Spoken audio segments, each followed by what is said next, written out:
चला तर आज पोहोचलो आपण गुरुप्रसाद लॉन मोताळा येथे. परत एकदा तिथेच आपल्याला आज मंगल परिणयाची रांगोळी काढायची होती. लगेच प्लायवूड वरती पांढऱ्या रंगाने काही आकार आपण काढून घेतले आणि गुलाबी आणि जांभळा रंग मर्चिंग करून एक सर्कल पूर्ण केला आणि त्याला बॅकग्राऊंडला ब्ल्यू कलर दिला. मंगल परिणय म्हटलं म्हणजे गौतम बुद्धाचं एक स्ट्रक्चर आपण ब्लॅक कलर मध्ये PNG सारखं काढून घेतलं. लगेच पिंपळाचं झाड काढून बघा सर्कल मध्ये गौतम बुद्धांची प्रतिमा रेखाटली. आता आपण मध्यभागी दीक्षाभूमीचा स्ट्रक्चर करायचा प्लॅन केला होता. बघा अशा प्रकारे आपण पांढऱ्या रंगामध्ये आणि ग्रे रंगामध्ये दीक्षाभूमी काढून घेतली.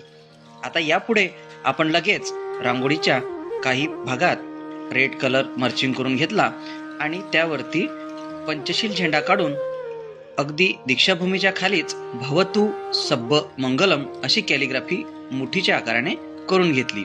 बघा भवतु सब्ब मंगलम हे अक्षर लिहून झाल्यानंतर आपली रांगोळी अशा प्रकारे दिसत होती. त्यामध्ये पंचशील झेंड्याचे काही आकार फार छान दिसत होते. उर्वरित भागात आपण बॅकग्राऊंड कलर चाळणीने मर्चिंग करून घेतला की जेणेकरून पूर्ण प्लायवूड रंगीत दिसेल. एवढं झाल्यानंतर काही आकारात आपल्याला आता नवरदेव नवरीचे नावं लिहायचे होते. या हिरव्या रंगावर सतीश अश्विनी असे नावं आपण लिहून घेतले आणि लगेच समोर आता उर्वरित भागात आपण पक्षी बर्ड काढणार आहोत, जे ब्लॅक PNG आपल्या रांगोळीचे आकर्षण ठरत असतात.